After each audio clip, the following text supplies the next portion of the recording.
Apparently, there's some news going around that Japan is shocked at solo leveling success internationally or something, and people within are just like calling it mid. Now, Chibi made a video called Japan Doesn't Like Solo Leveling, and producer is shocked it's popular. I have constantly been saying that it makes no sense that solo leveling, which is basically anti-Japan propaganda during the height of Jeju Island raid arc, would appeal to them. Does it make sense to you that like if your country, your heritage, your culture is being demonized for the sake of content, that you would want to support that? Now, Japan, apparently a lot of people also have told me that some people just don't even know that's the case. The anime also has a different version for Japan where instead of Japan, the country, they have like a different made up word for it in order to kind of prevent that stuff from happening. But hey, let's get Chibi's breakdown on this and hear what's going on. Solo leveling was mid, according to Japanese audience. That is a bold statement to make. So when you click on the article and you go to the headline, it says, no different from any other anime. Solo leveling producer on Japan's mid reception to the worldwide phenomenon. No different from any other anime is a ridiculous statement though, right? Because I truly believe that there's gotta be, like nationalistic feelings involved in this. If we're really sitting here and saying the absolute Sakuga fest that was solo leveling is no different from all the other fucking garbage mid shit that we actually consume on this channel, like come on bro, you're being so disingenuous by saying that. What Studio A1 Pictures has done with its legendary, animators over there, right? And shout outs to, Yoshiro Kano, like god damn, it is stunning, it's beautiful. You can call the story mid, sure, it's a simple story, but to say that the animation is no different from any other animes, what a ridiculous take. Thank you, Samuel S 2003 for the Prime. I appreciate it, man. When a producer of the series is saying this, I'm not gonna lie, that's kind of crazy. That is actually crazy. But this is not where the story begins and ends. We also got to talk about the situation that the action director, Yoshihiro Kano, commented alongside of Atsushi Kaneko about the reception in Japan. So it's not just the producer that said this, but also the action director alongside pretty much commenting on it and saying that the overall performance in Japan is pretty mid, or in this case, it's not really doing anything above average. So what's going on here? Because I wonder if Tebate's performance actually is higher than solo leveling. Because Tebate domestically in Japan, you guys saw those ridiculous ratings, right? It was doing really well. Could you imagine if it was actually better than solo leveling? Obviously, everyone that's a part of the anime and manga community has probably heard time and time again, especially in these last few months, that solo leveling is the most popular anime, at least in 2025, the most watched series on Crunchyroll of all time.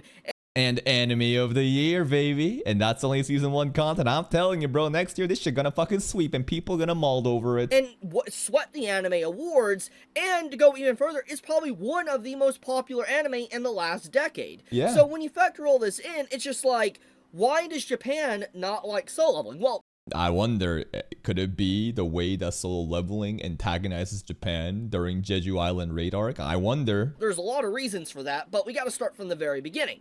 And that is the fact that solo leveling has content within it that is very anti-Japan. Yeah, duh. And also getting into a little bit more controversial topic, it is a Korean webcomic, and if you don't know about the history in East Asia regarding Korea, China, Japan, they fucking hate each other. There's a lot of history. You guys can go do your research about that. But basically, Japan doesn't want to glaze Korea. Korea doesn't want to glaze Japan. And there's also China, man. I'm not going to dive too deep into that one. But the point is that solo leveling's writing in general has anti-Japan stuff within it. And like straight up, there is an arc where, again, the Japanese, and maybe this is spoilers, and I don't think it honestly matters if you haven't watched solo leveling. Who gives a fuck about spoilers for this shit? Literally, Japan is out to kill off Korea's hunters. That's their goal. Japan exists as like this evil force where they're like acting as the good guys, but secretly they're planning on the downfall of Korea and wants to like take out all of its like strongest warriors during this like one important ant raid, and then basically try to show up as heroes. And then they get dunked on for it. Basically, a reversal happens, and it's kind of funny. But again, if you're a Japanese person and those themes were being told to you, would you be happy about it? I wouldn't. Obviously, that will not sit right with the Japanese audience, and so because of that, it was always going to have an uphill battle to try to win over the Japanese audience to get into Soul Leveling, which is why the global audience is enjoying Soul Leveling more, because obviously it's They don't give a fuck about that shit. They just want to watch the aura farming. not really anti anything else, it's mainly just anti-Japan in some segments of the story. But getting back into the point, when Soul Leveling Season 1 came out, it did not do so well in Japan. For those that are unaware, the actual BD DVD sales in Japan was like below 630 actual sales. That's low. Like, that's really freaking low. I remember making a video talking about it. I remember other people talking about it. Obviously, there's more to success than just BD DVD sales. There's merchandise. There is, streaming.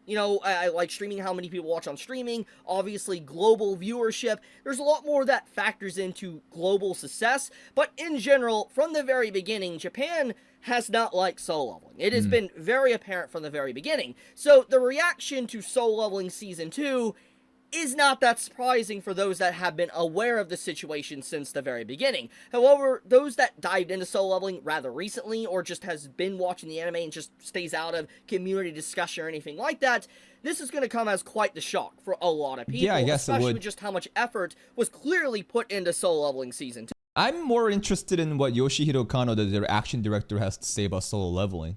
Because, like, he put in fucking work. It was some god tier fight scenes. Is he actually calling his own work mid right now? So with the foundation of the entire topic laid on the table, let's read this article and get into why Japan thinks Soul Leveling's pretty mid. A producer of Soul Leveling addressed the series' disappointing reception in Japan when compared to its massive international audience. The series recently won Anime of the Year for Crunchyroll 2025 Anime. Rigged ass awards, bro. Again, Sony is behind this. Sony intentionally had the voting, and at the end of winter 2025, when season 2 of Solo Leveling was happening, unfair advantage to everyone else. A1 Pictures and Aniplex, also owned by Sony, as well as Crunchyroll. A1 Pictures being the studio of Solo Leveling, Aniplex and Crunchyroll being the distributors and producers of Solo Leveling. And if you really think about it, it's not that much of a schizo tinfoil theory, is it? Awards, in addition to numerous other awards. Atsushi Kaneko, the animation producer of Soul Leveling, was interviewed by the Anime Effect podcast through Crunchyroll, alongside action director Yoshihiro Kano. On the right, that's him right there. The interview, which took place at CCXP Mexico 25 at Centro Banamex in Mexico City, Mexico, discussed the production of Soul Leveling Season 2, and when fans can expect an official announcement for Season 3.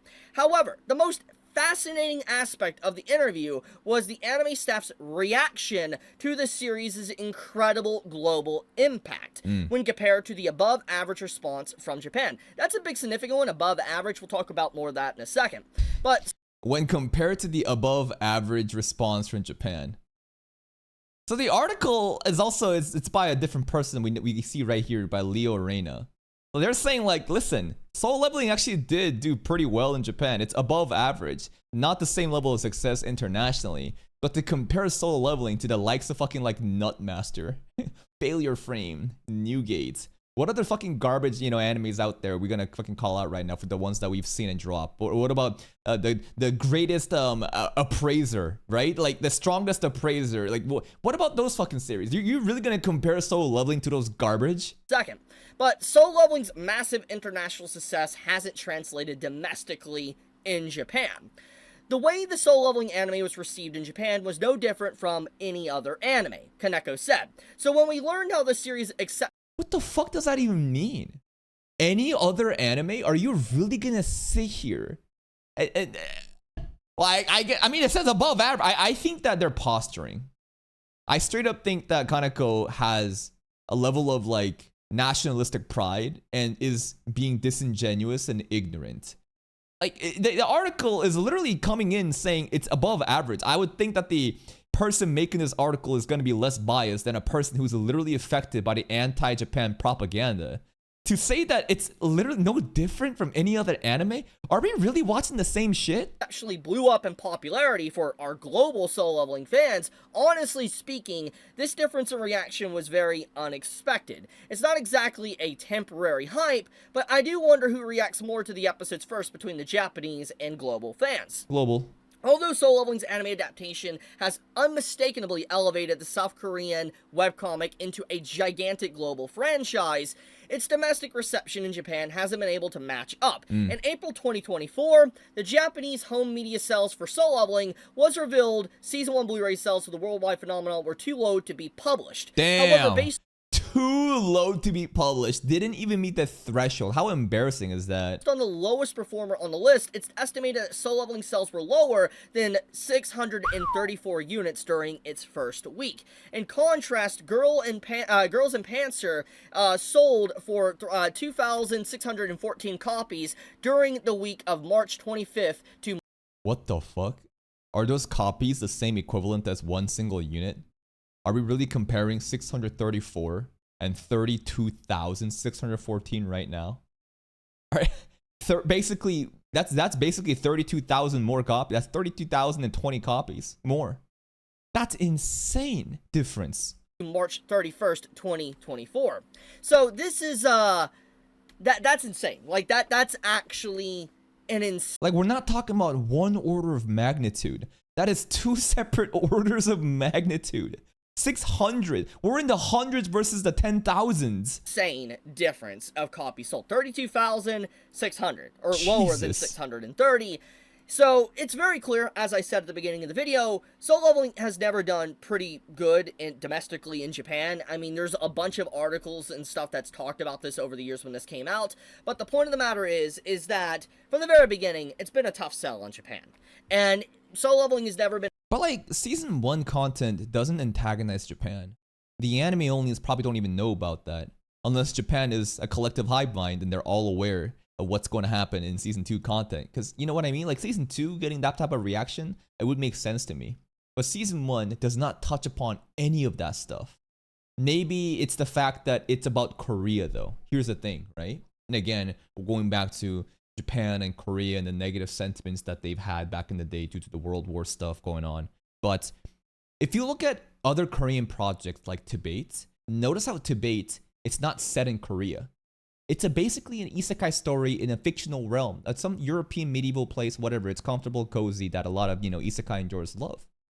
But Solo Leveling, even if Japan anti-propaganda didn't exist in season 1, the fact that it is Korea-based, I think that is what's really hindering the, I guess, visibility and success of domestic success in Solo Leveling in Japan. Been a series that's been marketed towards Japan. It's more or less a series marketed towards the West, and it clearly shows that, especially with just the overall global phenomenon that Solo Leveling has become as of late. As we continue down, there's a little bit more to the article. Despite the series' lukewarm reception at home, the Solo Leveling anime TV series continues to expand its international reach, especially with fans in North America. Solo Leveling's impressive winning streak at the 2025 Anime Awards, as voted by fans, is a prime example of the series' strong engagement with international fans. Let's go international fans. Recently, it was also revealed that Solo Leveling has become the most viewed anime on Crunchyroll, already talked about that, as of March 2025. Solo Leveling is available, yada yada yada. Hashtag ad. It just talks about the synopsis. So Summary, let's get back into the meat and potatoes of this discussion. All so right. more or less, the producer and the action director commented on Solo Leveling in Japan, its domestic reception, and it's basically performing just like any typical anime would. And so that's why they're more or less shocked. It's like, why are people reacting in such a way when Solo Leveling is more or less just your run-of-the-mill anime that we... It is not your run-of-the-mill anime though. I really think that the producer has a disingenuous and nationalistic pride being displayed here in the article. You cannot tell me Solo Leveling, the animation, the quality, the production value is good, is the same as any other anime. You can say whatever you want about the story. I don't give a fuck. It is such a disingenuous take. I think that the producers are salty. That why'd you even fucking take on the project then? For the money, I guess. I don't know. There is no fucking way a logical, reasonable person who sees how great the animation is, and it's their fucking expertise. They are the experts. They're the producers and the directors of this show. How could you possibly compare this to the likes of fucking Nutmaster? Fucking the dozens of other banished from the party fucking garbage animes. Are you fucking kidding me? It's ridiculous. Like, what I'm mad about here is the dishonesty, the lack of transparency. If they just straight up came out and says, listen, we're Japanese and Solo Leveling is set in Korea and hates on Japan, Therefore, it makes sense that it wouldn't do in Japan. If they just said that, I'd be like, that's totally fair. It's this like disingenuous mental gymnastics walking around the fucking bush that pisses me off. We produce. And I think more or less this is corpo speak. Yep. But also, I think in general, it's very clear that they have never tried to push it domestically in Japan. I could be wrong there, because I don't live in Japan, but it's always been a market push towards the West. Imagine taking on a project and intentionally fucking capping it, hamstringing your own project due to nationalistic pride. Why even take out the project from the beginning? Because the money was too good no matter what? Like, what is the idea? You have an opportunity. I guess at that point, I kind of have to respect them. Because it's not about the money. It's about the love of the game of like self-sabotaging in order to hype up Japan nationalism. It's very obvious with how much Crunchyroll has pushed it and, you know, kind of funded the project as well. So yeah, I mean, in general, like I said, I'm not too shocked. But at the same time, here it is. So yeah, Japan doesn't like Solo Leveling, or at the very least, they don't care too much about it. They don't get it. They don't get it. They don't care too much about it. They probably think it's just like, why is this so hype? They probably think we're weirdos for that. But yeah, I'll leave it at that though. Tell me your... Nah, they know why it's hype. They know exactly why it's hype. And to say that the directors and the producers who worked on this project, who've given us such godlike animation, like, that is just disrespectful at that point. But then again, I'm just a random fucking monkey yapping about this shit. And who knows, maybe I'm wrong. Let's read some of the comments. This will come as a shock to those that don't remember how Japan reacted to season 1. Well, hot take, but Solo Leveling story isn't really different from that most isekai. That's not the point, right? The story is not the point. We're talking about the Sakuga stuff. There is absolutely no way in hell that a simple story like Solo Leveling is the reason why other shows are doing bad. Listen, other shows that are simple as well do perfectly better. Just use the same concept. Use the same concept and realize that if Solo Leveling is indeed just another fucking run-of-the-mill isekai-esque slop, then why is it performing like above average, I guess, domestically, as stated by the article person, as well as doing really well internationally? I think that it just doesn't make any sense to me to frame Solo Leveling as another just mid-isekai. It's whatever type of anime. It happens to have good animation. It causes it to be popular, not gonna lie. Yeah. And why wouldn't it be popular in Japan? That's the question, right? People here are not thinking about the same concept. Apply your same concept right now of, oh, it's a whatever type of anime. Therefore, it doesn't do well in Japan, but it does well outside of Japan. How does that make any sense? Why would Japan behave differently? And it's so fucking obvious. And the obvious thing is the anti-Japan propaganda and the setting that exists in Korea that the nationalistic pride that Japan has doesn't like. I think it's literally that simple. And for people that think that it's anything else, you are so fucking delusional if you think this isn't the case. Like, all I have are assumptions, but I think that my assumptions and my opinions are grounded in reality and what logically makes sense. You coming into this saying the anti-Japan propaganda doesn't matter, you're genuinely a fucking retard and you hate Solo Leveling and you're just doing mental gymnastics to satisfy your own fucking whatever agenda you have. Please check out Chibi's video. Here's a link to the video. There's a comment, the dude is Japanese. Let's read that. How do you know the dude is Japanese? Where is it? I'm Japanese. And yeah, Solo Leveling. All right, we're just going to trust a random fucking person, huh? We're just going to trust a random fucking comment. Remember that one time that person said, I'm actually Japanese and I'm going to explain on Twitter, and they turned out they were not Japanese? I'm Japanese, and yeah, Solo Leveling is pretty much just random anime here. If you check Google Trends and compare it to other shows like Dandadan, Apothecary Diaries, or Frieren, especially with Japan, you'll see its popularity is noticeably lower. But that doesn't mean Solo Leveling is hated here. It's just seen as an average, forgettable show that no one really talks about. And that's the thing. Why would they feel that way? Because they are not marketing the product. There is anti-Japan propaganda. They don't like that shit. Why would the producers and basically the sponsors and everyone that works in that same industry want to promote a product that is anti-Japan? And if you think about it that way, then yeah, it makes sense why less people even know the shit's even fucking airing, man. Anyways, that's it. Bye-bye.